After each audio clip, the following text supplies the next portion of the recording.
Hello everybody. Welcome to the online class of Ideal English Higher Secondary School.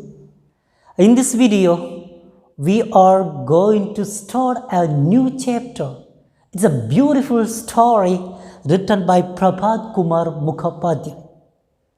It's a story of a young girl of 13 to 14 years old, and the name of this story is The Price of Flowers. So, of course, you remember the title of our unit, the second unit, Words and Deeds. Right, and in this chapter, we had learned a poem named Death the Leveler and an article written by Jawaharlal Nehru on Gandhiji, and then Gandhi came. So, in these chapters, we learned how much influence does a person's word and his deed or his actions have, right? And the same way, in this story also we can come across a few words which have a great influence on the listeners. Okay, anyway, let's go to the story. Before getting into the story, let's see about the author of this story. Prabhat Kumar Mukhopadhyay was one of the best short story writers in Bengali literature. He was also a novelist. His short stories are mainly based on real life situations, and his characters belong to the middle class families. Their hopes and aspirations, joys and sorrows are woven finely into his stories. So, Prabhat Kumar Mukhopadhyay is from Bengal. He is a Bengali writer. He writes short stories, novels, and most of his characters are middle class people.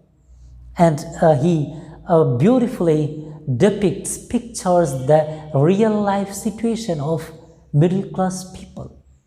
Okay, and one such story is we are having here. Let's go to it.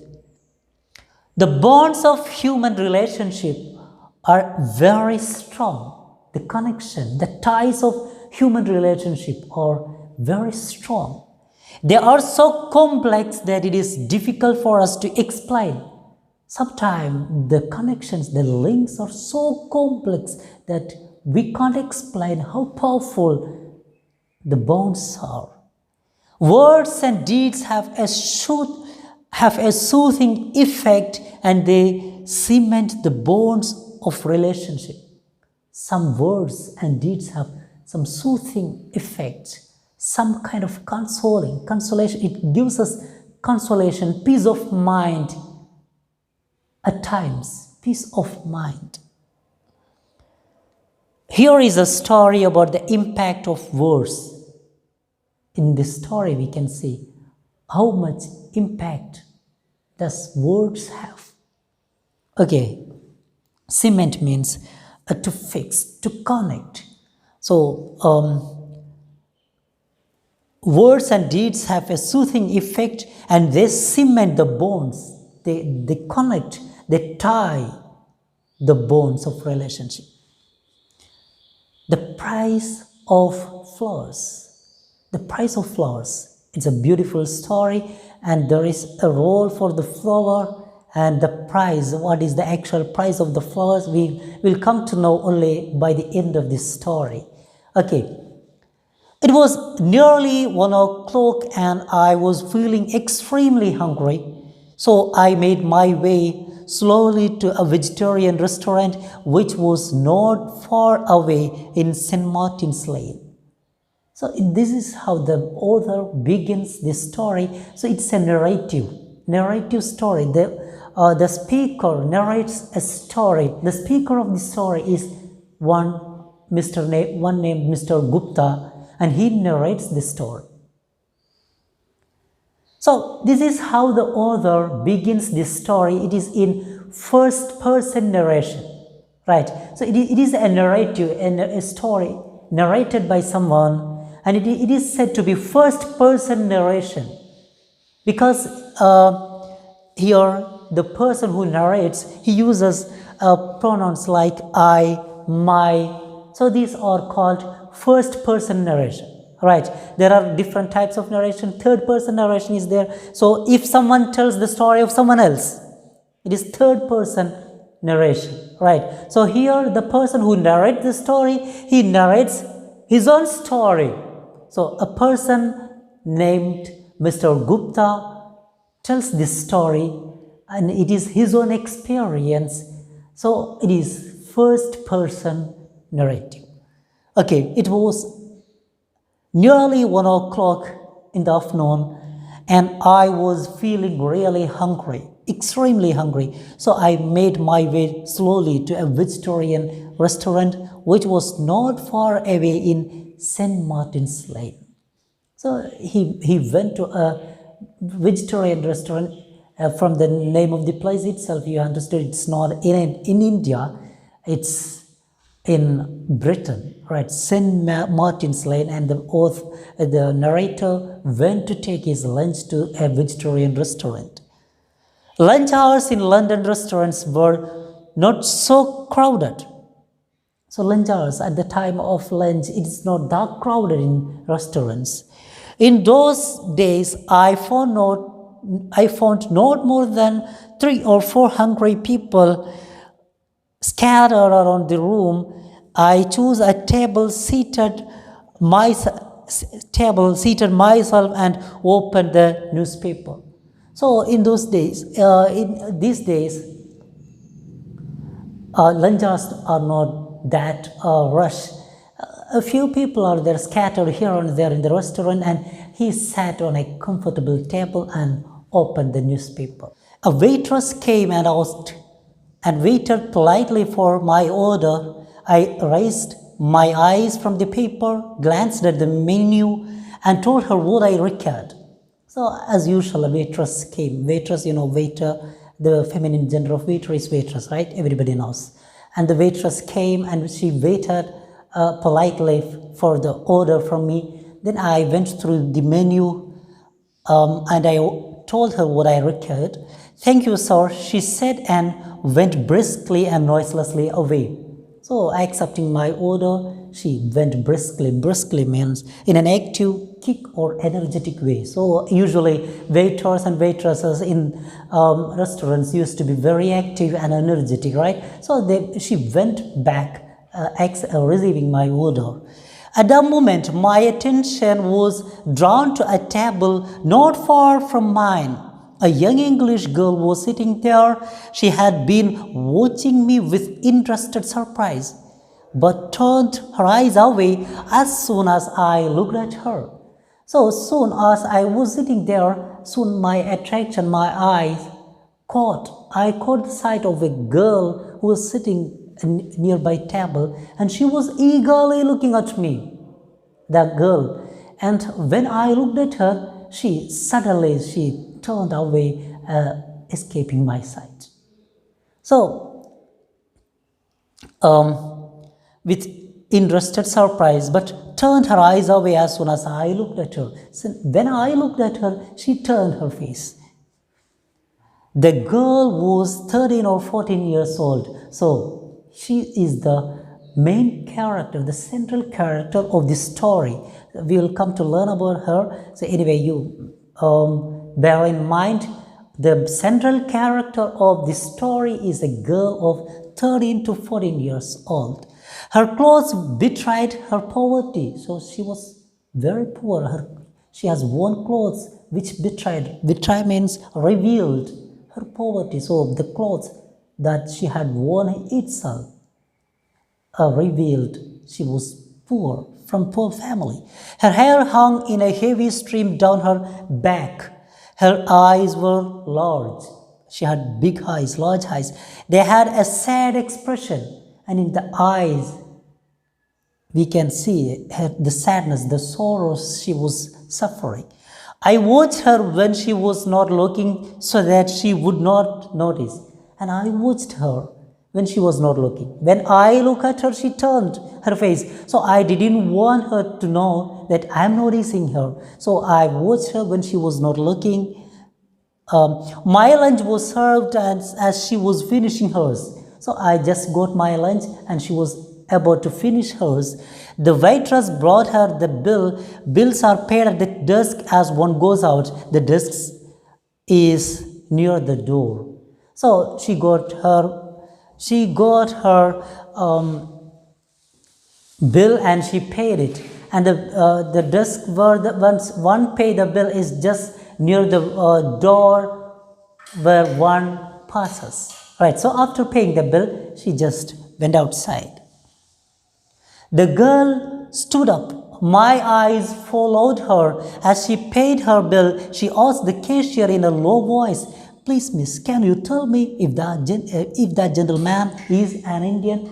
So, as she was paying her bill, she asked to the cashier about me. She in a low voice, she asked to the cashier if he knew me, if he knew the narrator, if he was an Indian. She wanted to know that the person who sit there is an Indian or not. So she had some kind of interest in me. She wanted to know something more about me. That's why she inquired to the cashier. I think so. The cashier answered, "Does he come here all the time?" Then the cashier said, "Yes, he looks like an Indian." Then she comes with the second question, "Does he come here often? Does he come here all the time? Does he come here always?" "Perhaps not. I do not recall having seen him before." "I don't think so. I have never seen him before. I don't remember seeing him before." "Thank you," said the girl and looked at me once more with a startled air and went out. So she thanked the waiter and again she looked at me in a startled manner, in a surprised way, because she hasn't seen me before, and the waiter either, and the cashier either. So she looked at me in a surprised way, and she left. It surprised me, as usual, if someone who is not familiar to you inquires about you, then what do you get surprised? The same way the narrator got surprised because a new person inquired about him to the cashier. So it surprised him. Why? What was the matter? Her interest in me aroused my interest in her. So she had interest to know about me the same way I had interest to know about her. When I had finished my lunch, I asked the waitress, "Do you know the girl who was sitting over there?" So the narrator inquired to the waitress, "Do you know the girl who was sitting there, who was having lunch there?" "No, sir, I don't know her to speak of. I have noticed she has lunch here on Saturdays." "No, I don't know much about her to talk about, but I have seen her on Saturdays. She used to take lunch here." "Doesn't she come on other day?" "Only on Saturdays, no other days. I never see her on other days." The waitress had never seen her on other days. "Have you any idea who she is? Any idea about her? Perhaps she works in a nearby shop." "Not sure, but perhaps she may be working in a nearby shop." "How do you know? Saturday is payday. That's when she comes. On other days, she may not be able to afford lunch." "I know because Saturday is payday. Saturday is the day when they receive cash from the employer. They receive their pay. So only on Saturdays she come to the restaurant and take her lunch. Maybe on the other days she may not be able to pay the bill. That's why she doesn't come. She may not be able to afford the lunch." I was moved by what she said. I was moved. Moved means I was influenced. That touched me. The curiosity I felt about the girl persisted. The curiosity that I had in my mind to know about that girl persisted, that existed. Again, it was there in mind. I wanted to know about the girl. Who was the child? Why had she inquired about me? Was some mystery the cause of her interest? Why did she want to know about me? Is there any reason? Her poverty-stricken, sad and anxious figure took possession of my thoughts. Her sad expression, poverty-stricken. She was poor. We told it in the beginning. Her clothes betrayed her poverty, right? So she was poor and sad. Her eyes revealed the sadness, the sorrows, and her anxious figure took possession of my thought. So all those things remained there in my mind, in my thought. On Sundays, all London shops are closed. So I set out to look for her after breakfast. So on Sundays, all shops will be closed.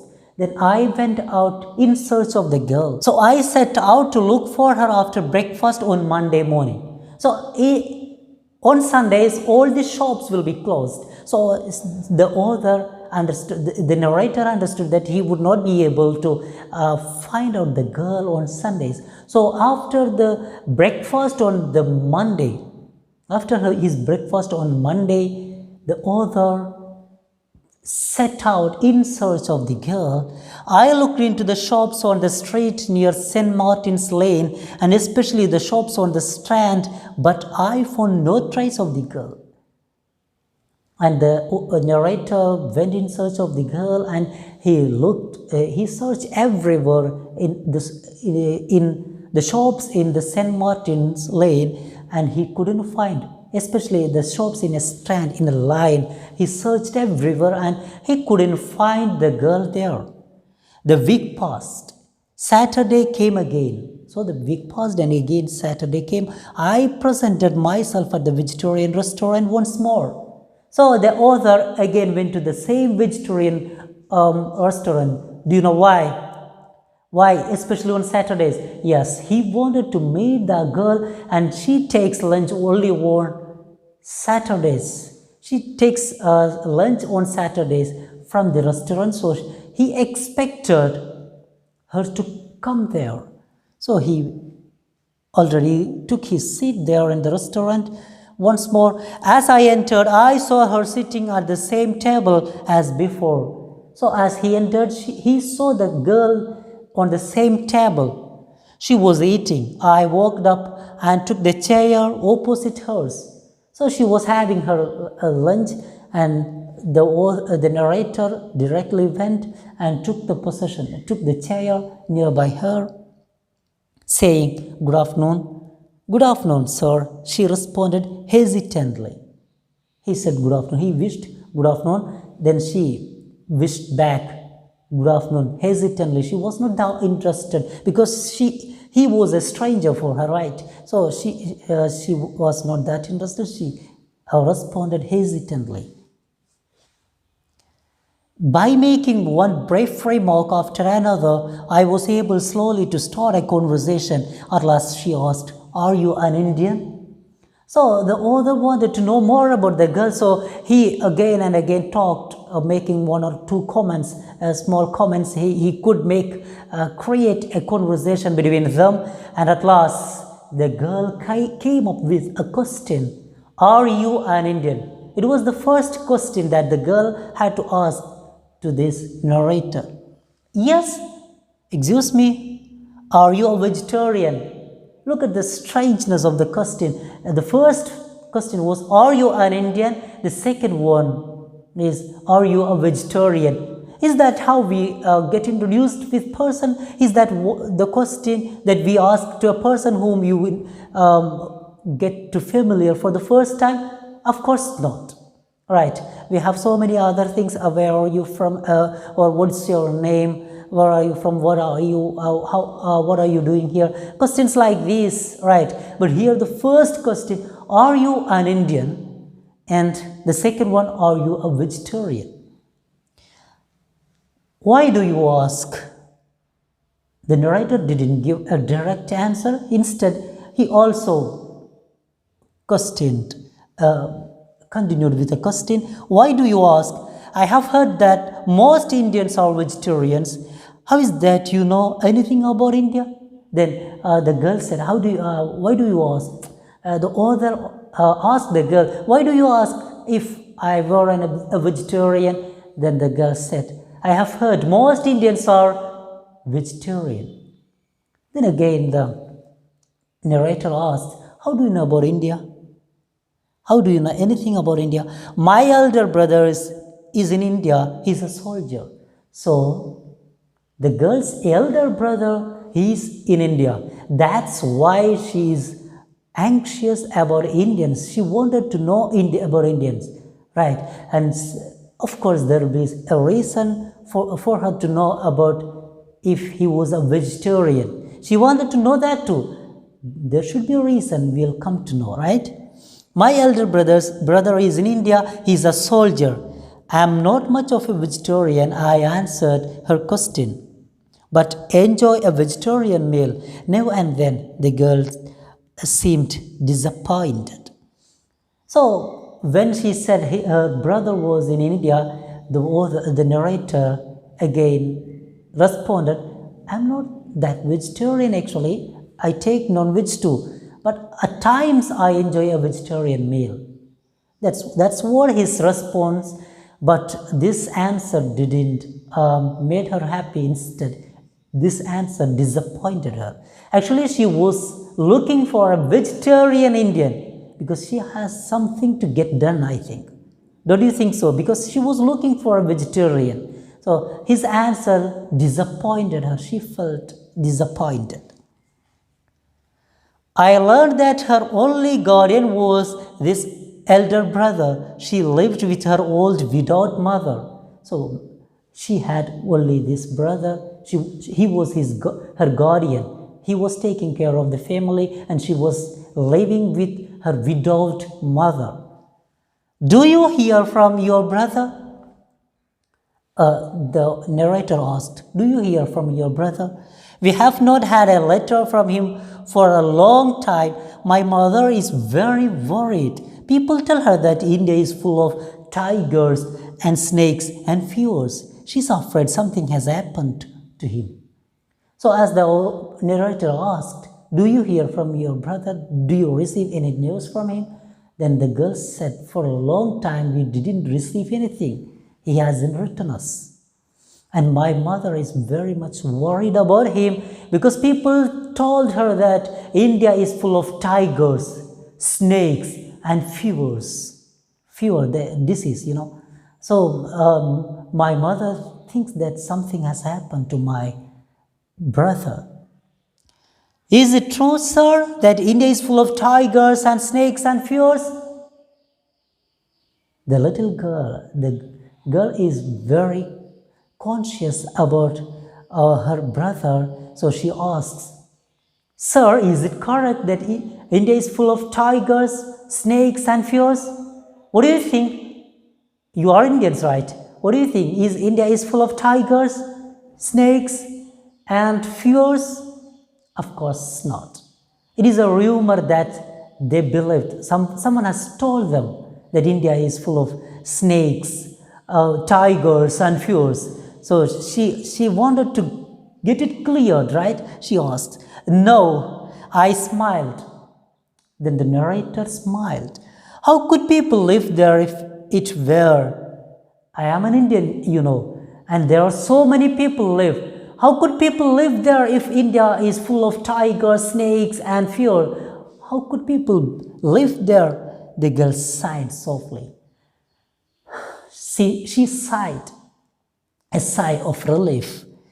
Half of her worry was vanished, right? Because she's very, very affectionate towards her brother. And that's why she wanted to know if India was full of snakes and tigers and fear. Mother says she would like to ask an Indian about these things if she can find an Indian. The girl looked at me with eyes full of entreaty. So she said, my mother wanted to meet an Indian to confirm this message, this information that she had received from someone, if India is full of tigers, snakes and fears. So my mother actually wanted to meet an Indian, and she looked at me with eyes full of entreaty, eyes full of request, beseech. In a way, she requests me to meet her mother so that she can confirm herself that India is not full of tigers and snakes and fears. I understood how she felt. She wanted me to see her mother, but she did not have the courage to ask me if to accompany her home. So actually, she wanted him to meet her mother, but she doesn't have the courage to ask him because he is not that familiar to him, right? He is not that familiar. So how can she ask him to meet her mother? So she looked at him with full of request in her eyes. So he understood anyway. A keen desire to meet this poor anxious mother took hold of me.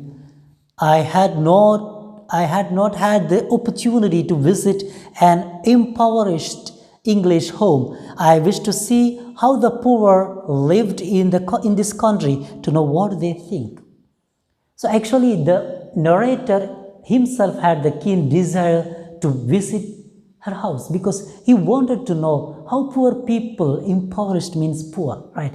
How poor people live in this country. How do they manage to find a living? What is their life standard? In what way they live? Right. So he wanted to know more about their family. So actually, he himself had a keen interest to visit, to pay a visit. Okay, so he agreed. Will you introduce me to your mother sometime? Would you like me to accompany you home? I can go someday.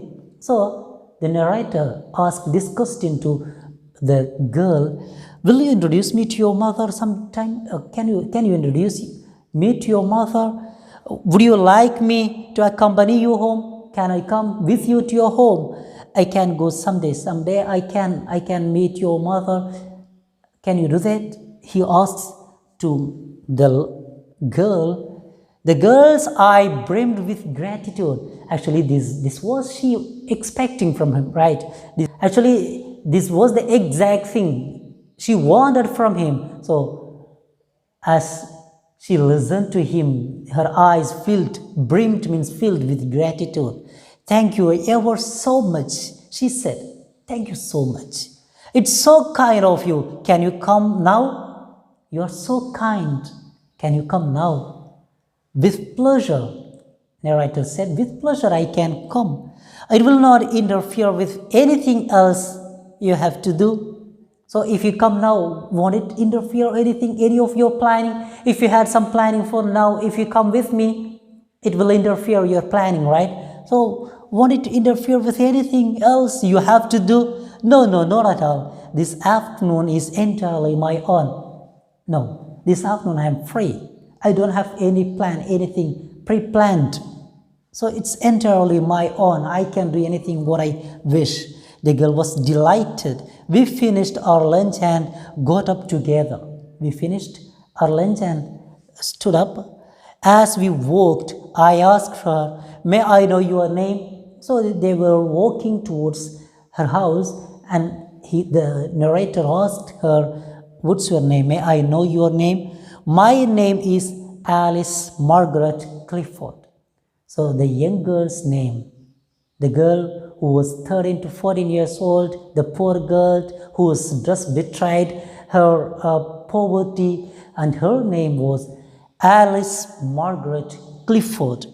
Would you mind walking? She asked. So telling her name, she asked, would you mind walking? Is it okay if you walk? Do we have to rent a cab? Something like that. Would you mind walking? Not at all. I answered, if it is not difficult for you. For me, it's okay. I can walk. I love walking. It doesn't bother me. If you are okay, we can walk. No, I walk home every day. Then she walks every day to her home. It's her habit. It doesn't care. It doesn't matter for her. So both of them walk towards her house, Alice Margaret Clifford's house. I asked the girl, do you come this way often?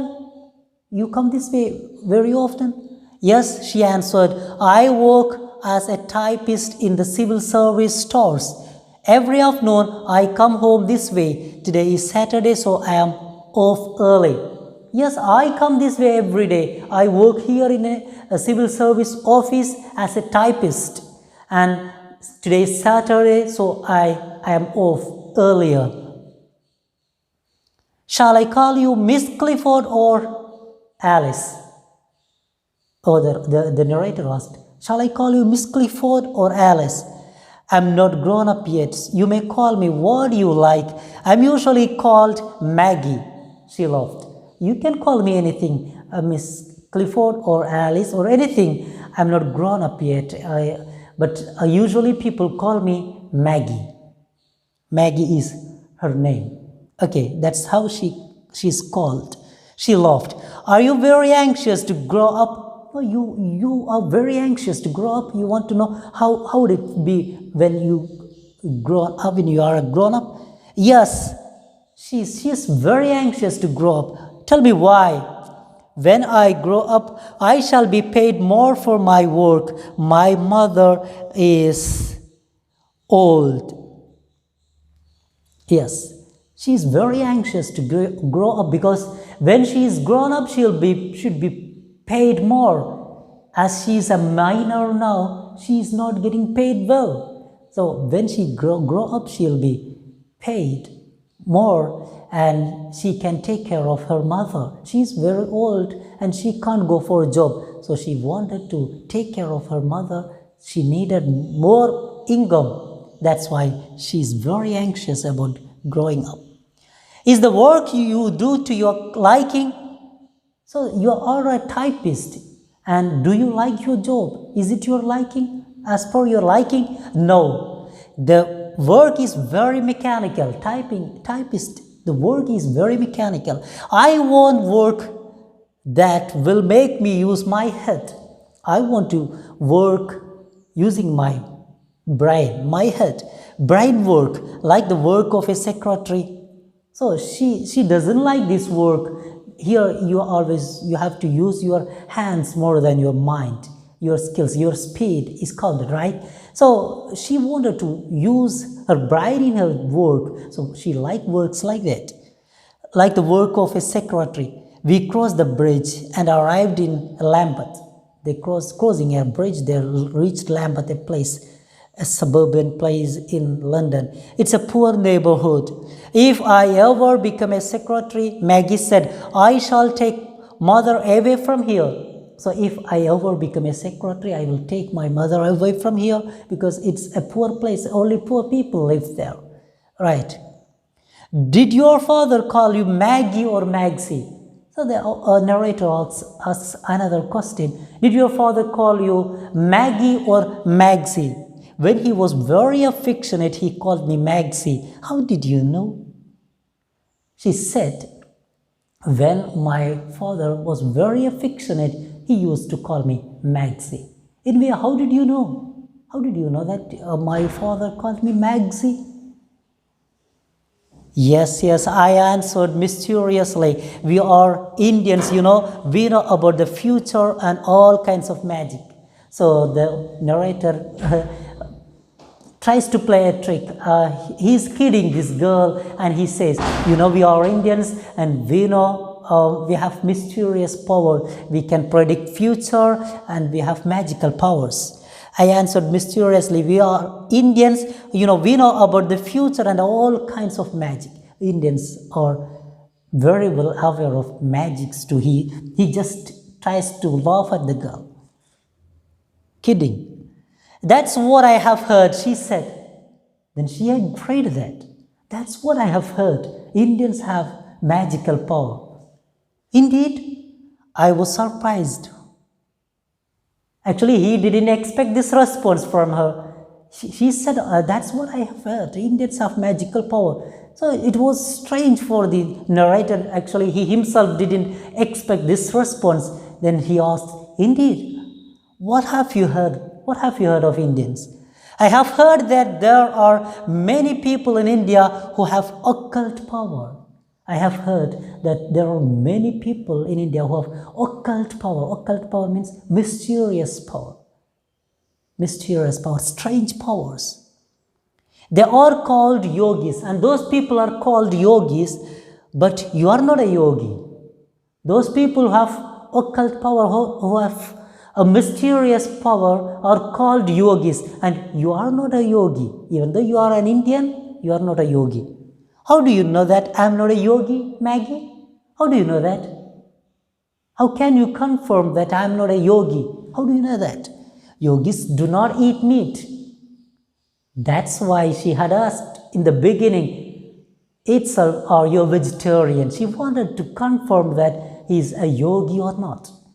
And so that's why the second question that she asked the person when they got introduced was, are you a vegetarian? You remember, right? So that's why she wanted to confirm he was a yogi or not. So then he said he was not a vegetarian, he takes non-veg food too. So it was confirmed that he was not a yogi. Yogis do not eat meat. Is that why you asked me in the beginning whether I was a vegetarian or not? She smiled without answering. That's why she asked the question, but she didn't answer it now. She just smiled it away. We had reached a narrow doorway. Maggie took a thin latchkey out of her pocket and opened the door. So they reached in a narrow doorway. They reached and she took a thin latchkey, a key with which you can open the latch, and opened the door. She entered and said, "Please come in." She entered and she invited him inside. When I was inside, Maggie closed the door. She went to the foot of the stairs and, raising her voice a little, called, "Mother, where are you?" So she got inside, she closed the door, and she went to the foot of the nearby the staircase and called, "Mother, where are you?" "I am in the kitchen, child." The answer came from below. "Come down." So the answer came from the below. She said, "I am in the kitchen." So their kitchen is below, right? And she asked her to come down. She asked Maggie to come get down. It's necessary to explain here that London streets are above ground. Kitchens are often below street level. So in London it is so. The streets are above, a bit above, and kitchens, usually the kitchens of the houses is just underground, below the street level. Maggie looked at me questioningly. "Do you mind?" So mother is in the kitchen and she asks Maggie to go to the kitchen. So actually mother doesn't know that there is one man with her daughter. So Maggie looked at the man questioningly if he minds coming downstairs to kitchen. Maggie looked at me questioningly. "Do you mind?" "Not in the least." "Come on." "No, I don't care. It's okay. I can come to kitchen too. That's fine. Come on." So you can see this man is very kind, and from the beginning itself you can see he was very interested about that poor girl, and understanding that she wanted him to visit her mother. Before she asked him to do, he offers her to visit her mother, and now he's even ready to go into the kitchen. Together we descended the stairs to the kitchen. "Mother," said Maggie from the doorway, "an Indian gentleman has come to see you." So they descended, they get down to the kitchen, and as they were getting into the kitchen, Maggie called her mother and said, "Mother, you have a visitor from India. An Indian is there to visit you, to come to see you." "Where is he?" the old woman asked eagerly. "An Indian? Where is he?"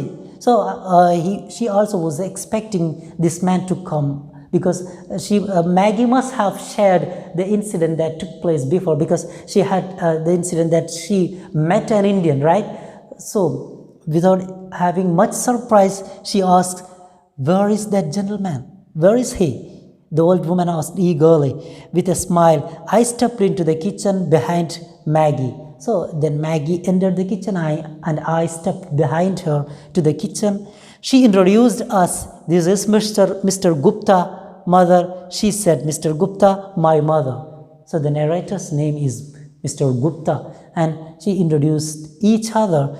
This is Mr. Gupta, mother, and this is my mother, Gupta. How do you do? I said and held out my hand. How do you do? So it's an expression when we get introduced to some person. We usually we can use this expression to when at the time of getting introduced. Actually, here in this situation, it's not the correct usage to ask how are you, because it is for the first time you are meeting the person, right?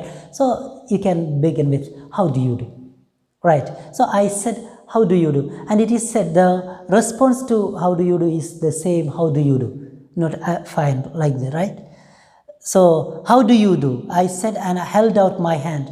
He held out his hand, Gupta. The narrator name is Gupta. Excuse me, my hands. She said, excuse me, I can't shake hand with you because my hand. She said, holding them out for me to see.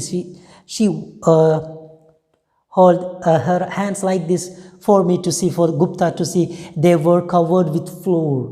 She was working. She was kneading the dough in the kitchen. She was trying to prepare something. No, so her hands were covered with flour.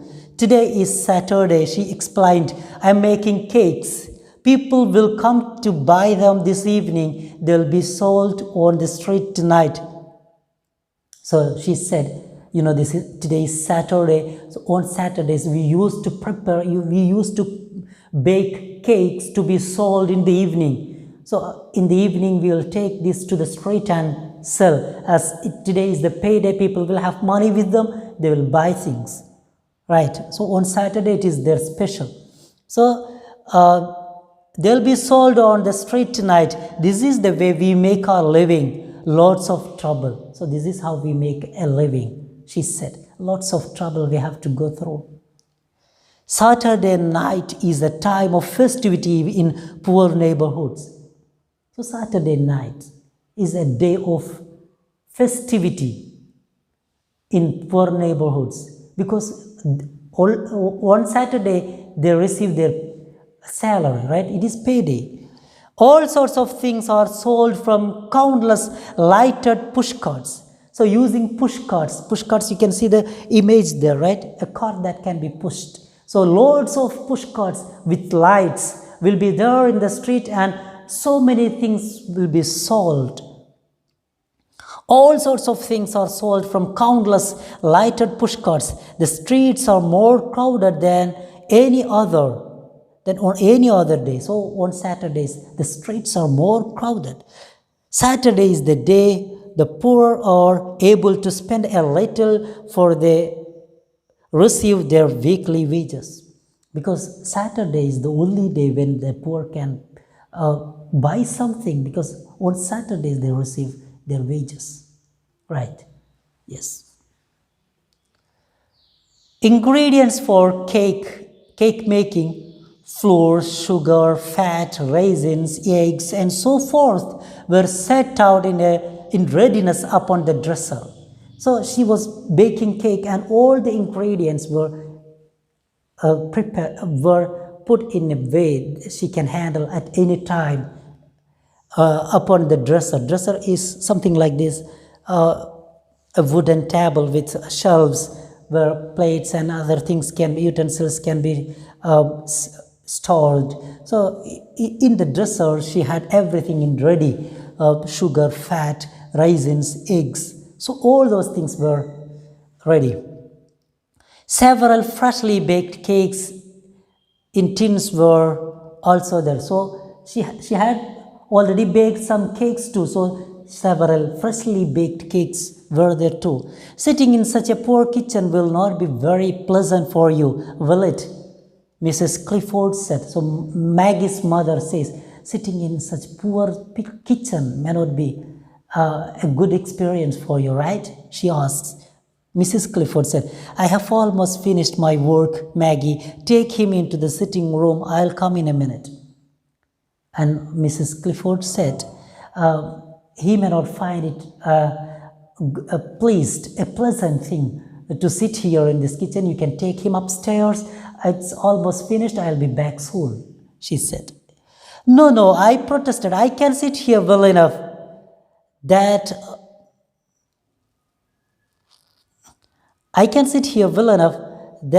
cakes you make are nice ones, I must say. Then he protested. He said, I'm okay with this. It doesn't matter. I don't bother. I can sit here in your kitchen. And the cake you make are nice ones, I must say. Mrs. Clifford thanked me with a smile. She thanked him with a smile. Dresser means a sideboard with shelves above for storing and displaying plates and utensils, right? Okay. What kind of a country is India, sir? Asked Mrs. Clifford as she resumed her cooking. So the same thing that Maggie asked to Gupta when they met, right? And she had shared that her mother is also having the same doubt and she wanted to confirm it from an Indian, right? That's why she came up with the question. What kind of a country is India, sir? A beautiful country. Gupta says, India is a beautiful country. Safe to live in? Again, the second question. Is it a safe country to live in? Certainly, but not cold like this country. It's somewhat hot.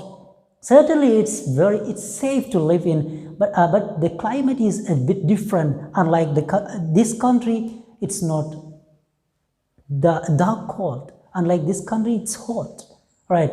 In Britain, it is cold, right? But here in India, it's not dark cold, it's hot. Aren't there too many snakes and tigers? Don't they kill people? Again, another question from Mrs. Clifford. Are there too many tigers and snakes and don't they kill people? Don't believe that. I laughed. Gupta laughed. The narrator is Gupta and he laughed. Don't believe that. Snakes and tigers keep to the jungles. They get killed themselves if they come too close to places where people live. There are tigers and snakes, but they are in the forest. They do not come to they are in the jungles. They do not come to the place where people live. If they come to the place where people inhabit, where people live, they'll get killed. So they don't come usually. Okay. And fevers? And what about fevers? Are there fevers? In some places in India, there is more fever than in others. So it's not usual actually. There is fever in some places. Sometimes there is no fever. And it is neither the same everywhere nor the same all the year around. In some places there may be fever and in some places there may not. And it is not always the same thing. It changes. In some climate there will be fever and in some other climate there won't be fever. Right. So it's a changing thing. My son is in the Punjab. He is a soldier. What kind of a place is the Punjab? Mrs. Clifford asked. My son is in Punjab. And what kind of a place is the Punjab? The Punjab is a fine place. There is little fever there. It is very healthy. And Gupta says, Punjab is a very good place. Fine. And there is little fever. Little. It is used in a negative way. I mean, little means no. Right. There are expressions like a few, little, scarce, seldom. Right. So these give negative meaning. There is little fever. There means there is no fever actually. Right. It's very healthy. A healthy place it is. I'm glad to hear it, Mrs. Clifford said. I'm glad to hear it. Her baking was finished.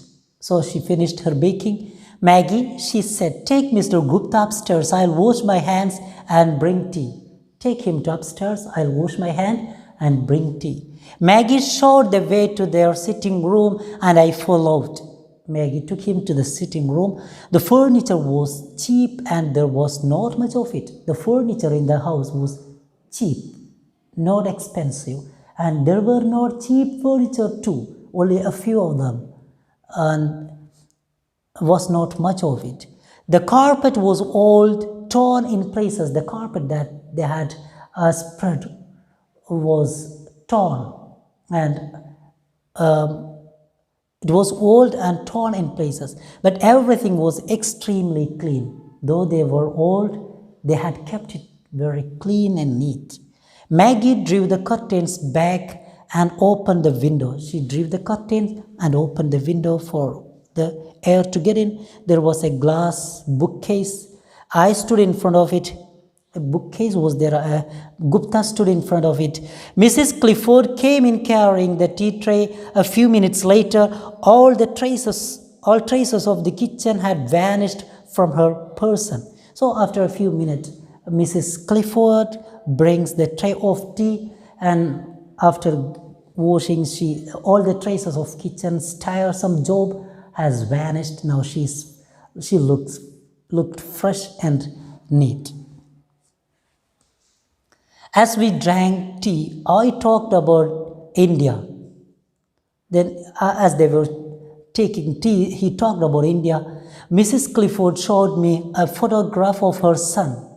Mrs. Clifford, Maggie's mother, showed him a photograph of her son. It had been taken before he left. So, before years it was taken. His name was Francis or Frank. He was called Francis or Frank. Maggie brought out a book of pictures he had sent her for her birthday. Maggie brought a book which was sent to her by her brother on her birthday, and it was full of pictures. There were many pictures of Shimla and the surrounding mountain country. On the inside page was written, "To Maggie on her birthday from her loving brother Frank." So it was sent by Frank, her brother, on her birthday as a birthday gift. Maggie said, "Mrs. Clifford, show Mr. Gupta the ring." Maggie asked her mother to show the ring to Mr. Gupta. "Has your brother sent you a ring?" I asked her. Gupta asked Maggie, "Has your brother sent you a ring? Let me see what kind of a ring it is." Gupta wanted to see what kind of a ring it is. "It's a magic ring," Maggie explained. "It's a magic ring. It's not an ordinary ring. It's a magic ring. A yogi gave it to Frank." You got the connection? A yogi presented it to Frank. So that's why actually he knew yogis. She knew yogis and she wanted to meet yogis. You know why? She brought it and asked, Maggie brought the ring and asked, "Can you see the past and the future in it?" Here is the ring. Can you see the past and future in it, in this ring? I had heard a lot about crystal glazing. A crystal was set in the ring. I took it up and examined it. Gupta had heard a lot about crystal gazing. Crystal gazing is a practice that existed. Actually, it is a superstition, that people believed that concentrating to a glass in a ring, on a ring, you can see the past and future in it. And you can see a person whom you wanted to see in the glass. So that's said to be crystal glazing. And Maggie and Mrs. Clifford also believed in crystal gazing, actually. I had heard a lot about crystal gazing. A crystal was set in the ring. I took it up and examined it. So it is a ring and a crystal, a piece of glass was stuck on the ring, and he took it up and examined. When Frank sent the ring, Mrs. Clifford says, Maggie's mother says, when Frank sent the ring, he wrote that if you concentrate on a distant person as you gaze into it, you'll be able to see him and what he is doing. So if you want to see a person who is far away from you, you can concentrate on that person and gaze at the ring. then you can see the person on the ring and you can know what he is doing. This is what the yogi told Frank. That's what the yogi who presented this ring to Frank told him. Maggie and I have concentrated upon it again and again because we have not had any news of Frank for a long time, but we have not been able to see anything. Maggie and Mrs. Clifford had concentrated and looked at this ring for again and again because they haven't received any news from Mr. Frank, who is in India, for a long time. So as a mother, she misses very badly. She misses him very badly. And Maggie, she is very affectionate towards her brother, and she also was missing Frank. So they wanted to know more about him. So they concentrated on the ring again and again, but they couldn't get any. But we have not been able to see anything. Why don't you try? You are a Hindu. You may be able to do it. Can you give a try? You are a Hindu. You are from India. You are a Hindu. And you may be able to see something. You got the link why Maggie was inquiring about Gupta in the vegetarian restaurant if he was an Indian. And do you know, do you got the link why Maggie asked, are you a vegetarian? Yes. Actually, they wanted someone from India, especially a vegetarian, to look at the glass and say what is going on for their brother or for Mrs. Clifford's son Frank. They wanted to know about him, right? About his present condition, because he hasn't sent them any letter recently. I realized that superstition was not confined to India. Gupta realized that superstition is not just in India, it is everywhere. Superstition is global, it is international, it is everywhere. I did not have the heart to tell the mother and daughter that the ring was nothing much brass with a piece of ordinary glass stuck into it. Actually, it is just a ring, a brass ring, and a piece of glass stuck to it, just that, nothing more. But he didn't have the heart to tell this to Maggie or Mrs. Clifford because he doesn't want to hurt their belief, right? He didn't want to disappoint them. So he didn't say that it is just a piece of brass having a piece of glass on it. They believed their Frank had sent them a new and a miraculous thing from a distant land, a dream India. How could I shatter their faith? Mrs. Clifford and Maggie believed that the ring that Frank had sent them is having magical power. It is a miraculous thing. They can concentrate, they can see the past and future on the ring, and they can even see their loving one even if they are in a distant place. Right, so Gupta didn't want to shatter their faith. Even though Gupta didn't believe in this superstition, he just smiled away. He didn't say anything anyway. He didn't want to shatter their faith. Okay, so for now we are going to wind up the chapter. We'll continue in next chapter. Actually, it is a big story, a short story. Though it is a short story, there are so many pages. We will complete it in the next class. Hope you love the story, the beginning, the way the author explains, describes the plights of the characters. Everything will be lovable, and towards the end of the story, of course, it will touch your heart. It is written in that way. Okay, anyway, read the chapter up to what we have covered using your textbook twice, at least 2 times before you listen to the, after listening this chapter.